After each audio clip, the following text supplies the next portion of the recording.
हमें अभी office phone करना चाहिए कि हम ऑफिस नहीं आ पाए। सर बहुत नाराज होंगे हमसे। हम अभी फोन करके बता देते हैं उन्हें।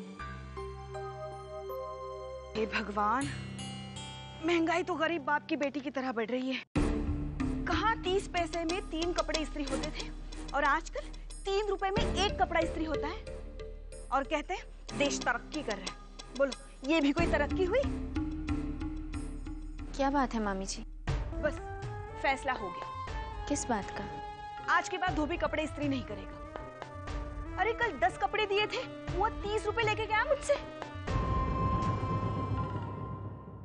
अच्छा एक बात बताओ, घर में खाली बैठे बैठे तुम ऊब नहीं जाओगी?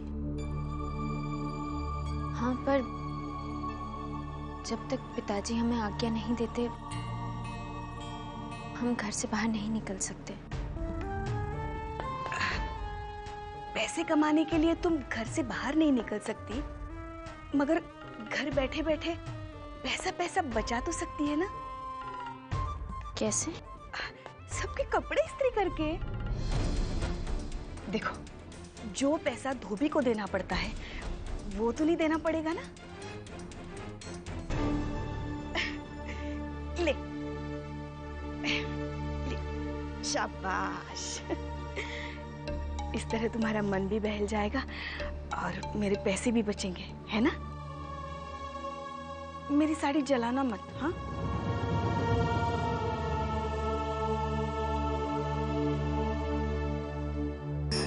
अगर हमने फोन ना किया तो हमारी नौकरी चली जाएगी। ये नौकरी हमारे लिए बहुत जरूरी है। जो भी हो, किसी भी तरह जल्दी हमें सर से मिलना होगा। मैं ठाकुर साहब की बहुत इज्जत करता हूं कमिश्नर साहब, शायद इतनी जितनी मैं बयान नहीं कर सकता। सारा शहर उनकी इज्जत करता है। सारे शहर से मुझे कोई लेना देना नहीं है कमिश्नर साहब, उनसे है। मेरा और उनका प्रेम बहुत गहरा है, इसलिए आपके पास एक रिक्वेस्ट लेकर आया हूं। कहिए। आप तो जानते हैं कि स्वर्ण भवन उज्जैन शहर की गौरवशाली धरोहर है और मेरी खुशकिस्मती है कि मैं अपने परिवार के साथ उसमें रह रहा हूं। जिनके नाम पे सड़क का नाम रखा जा रहा है, कभी स्वर्ण भवन उन्हीं का था। इसलिए मैं चाहता हूं कि उसके सामने की सड़क का उद्घाटन समारोह स्वर्ण भवन में हो।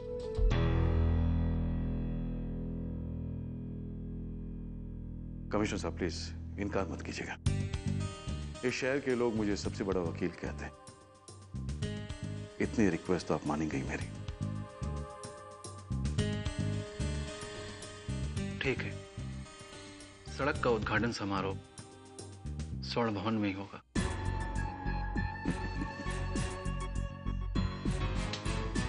Thank you so much commissioner साहब। आप नहीं जानते, जब आप ये बात ठाकुर साहब को बताएंगे तो वो कितने खुश होंगे। उनकी तरफ से मैं धन्यवाद करता हूं।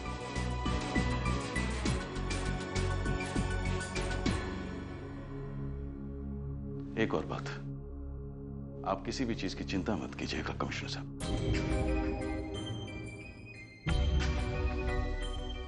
सारा इंतजाम मैं खुद कर दूंगा।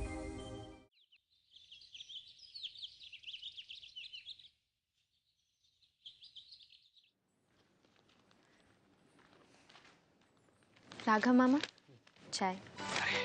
ला लो। और जल्दी से तैयार हो जाइए, उद्घाटन के लिए जाना है। हाँ हाँ बेटा, मेरा क्या है, 5 मिनट में तैयार हो जाऊंगा। टाइम तो तुम्हारी मामी को लगेगा तैयार होने में। कल से पूरे मोहल्ले में शेखी भगारती फिर रही है।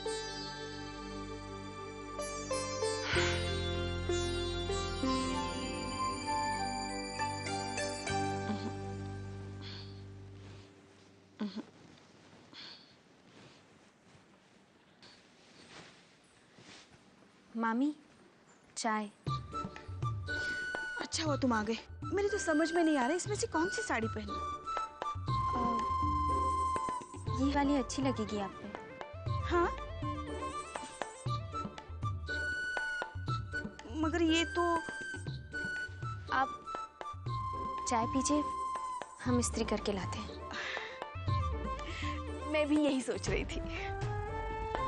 ले।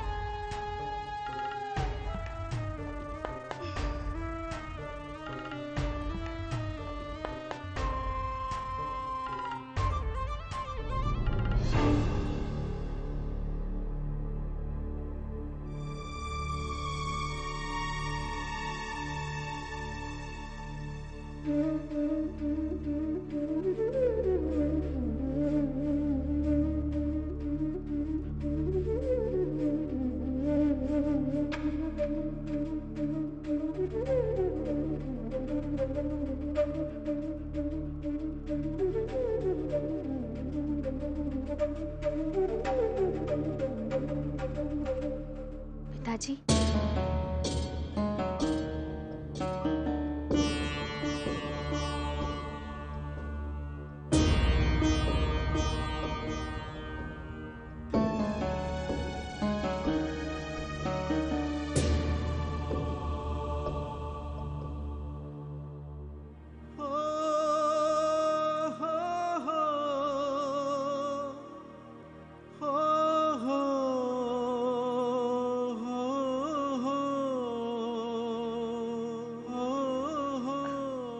आप तैयार नहीं हुए अभी तक?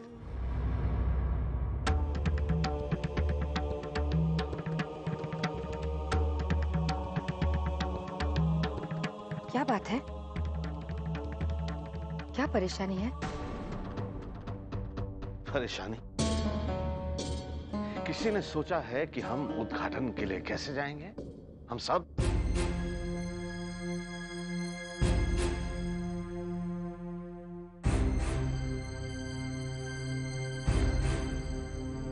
हमने सोचा रिक्शा कर लेंगे। बस यही सुनना बाकी रह गया था। अपने पिताजी के नाम का सम्मान करने हम किस मुंह से जाएंगे चंद्रप्रभा?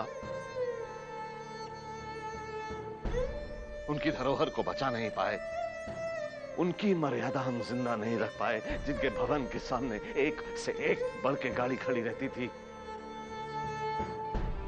और आज हम उनके वंशज रिक्शा में बैठ के उद्घाटन करने जाएंगे। शर्म की बात। और शर्म की बात यह भी है, किसी और को हमारी इज्जत की रत्ती भर परवाह नहीं।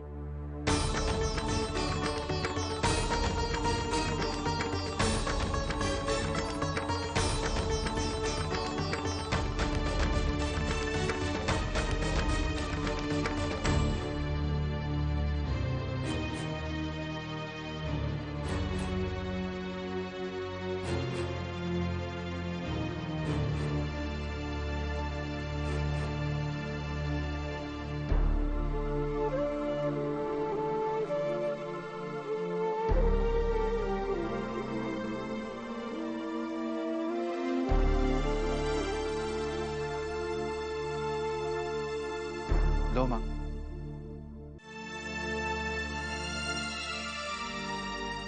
हमारा कमीशन।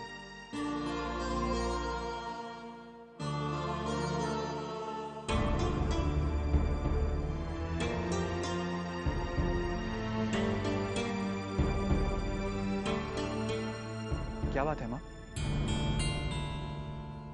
आभा, क्या हुआ? ये पिताजी ऐसे गुस्से में बाहर क्यों गए हैं?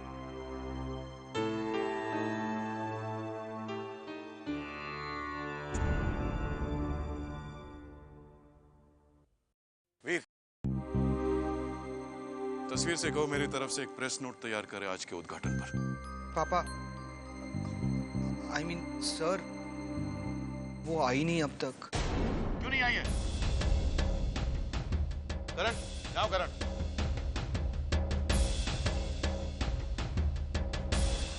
क्या आज भी तस्वीर ने तुम्हें फोन किया था छुट्टी के लिए? जी, वो फोन। कनिका ने सही कहा था। ऐसे केयरलेस और अनप्रोफेशनल लड़की हमारे ऑफिस में काम करने के लायक नहीं है।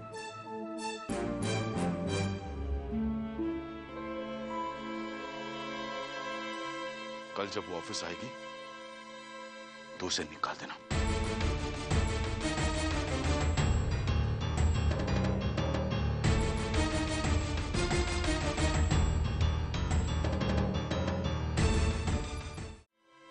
कल जब वो ऑफिस आएगी तो उसे निकाल देना।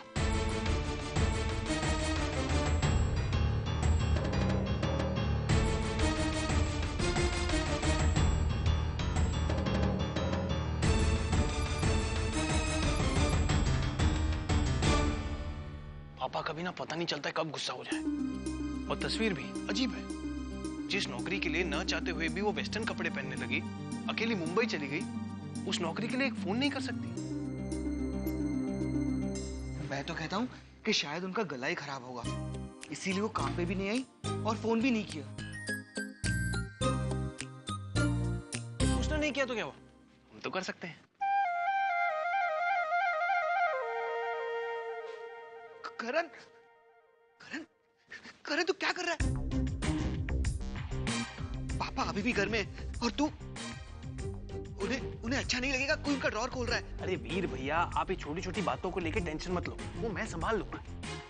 और वैसे भी पापा ने पूछा ना तस्वीर का है, तो उन्हीं का तो काम कर रहा हूँ, कोई चोरी थोड़ी कर रहा हूँ।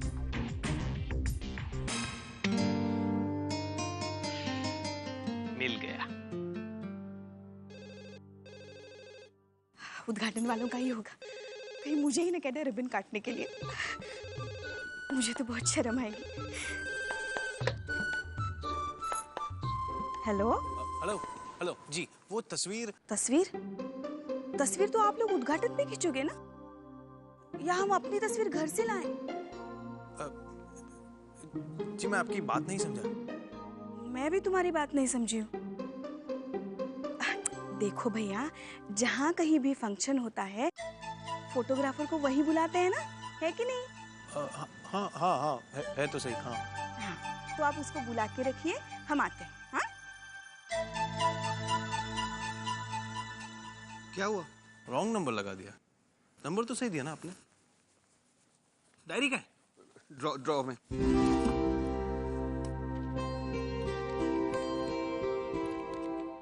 ओहो, दीदी चलिए ना जल्दी। अजय सुनिए, चलिए ना जल्दी। ज्यादा कंघी पट्टी करके बाल मत झड़वा लीजिए अपने, चलिए। नंबर तो सेम है।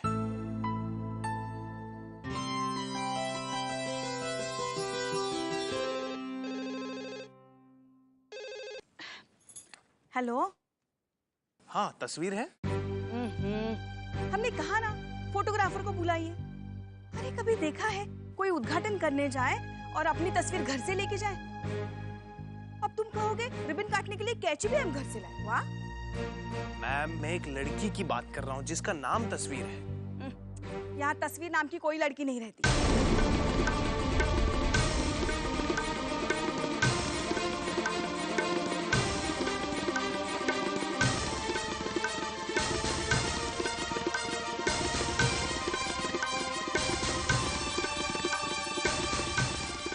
आभा बेटा,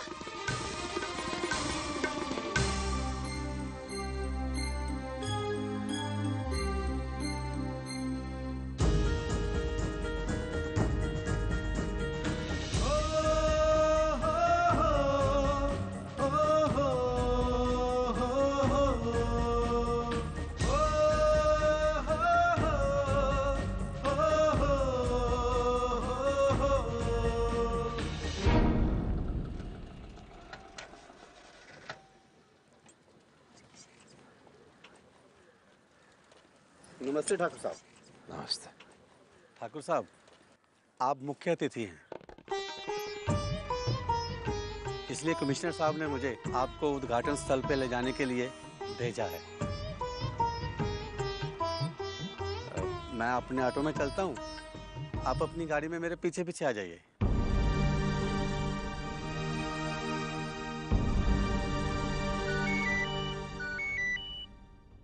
एक्सक्यूज मी सर।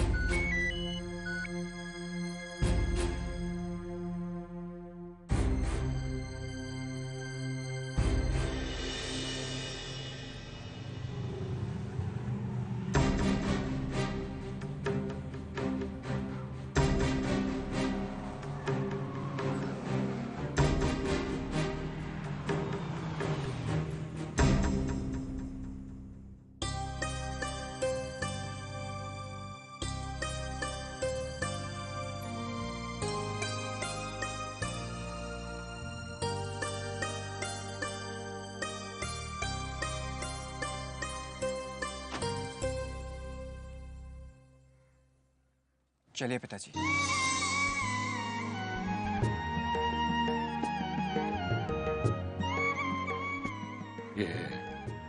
ये गाड़ी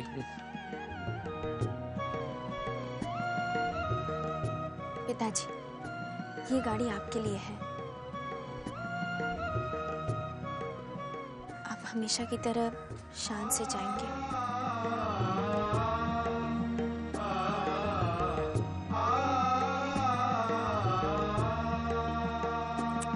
चलिए ना, वरना वहां रिबन कट जाएगा।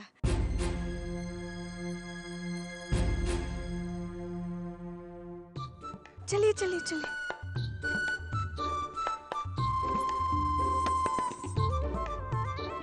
शीतल,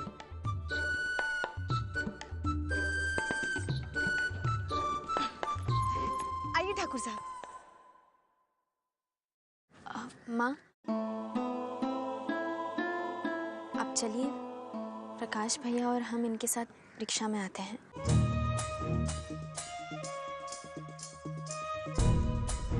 आइए पिताजी। उस रिक्शा के पीछे चले।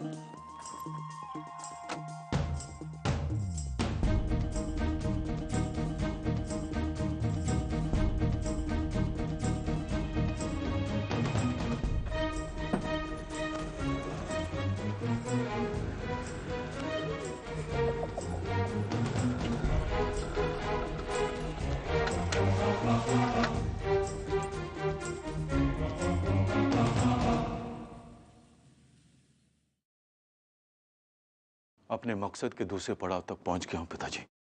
सच कहते हैं, माँ बाप के कर्मों का फल बच्चे ही भुगतते हैं, चाहे वो अच्छा हो या बुरा। जिस भवन से बेइज्जती करके कभी इन्हीं ठाकुरों ने आपको, मुझे और अम्मा को यहां से निकाला था, उसी स्वर्ण भवन में मैंने आज ठाकुर को बुलाया है पिताजी।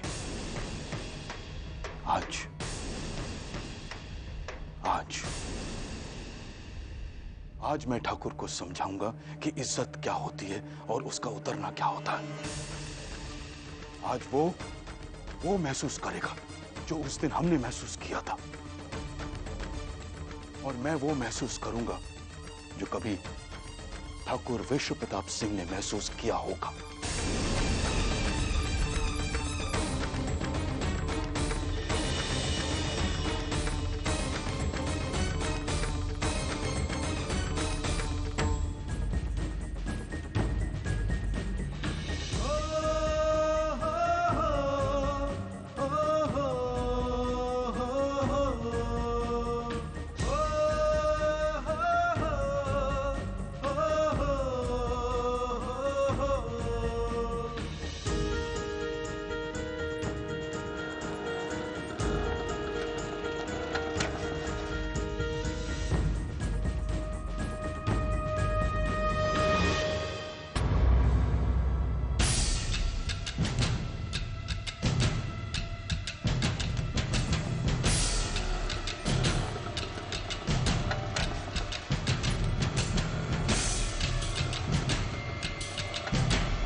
राघव जी, उद्घाटन तो यहाँ होना था ना?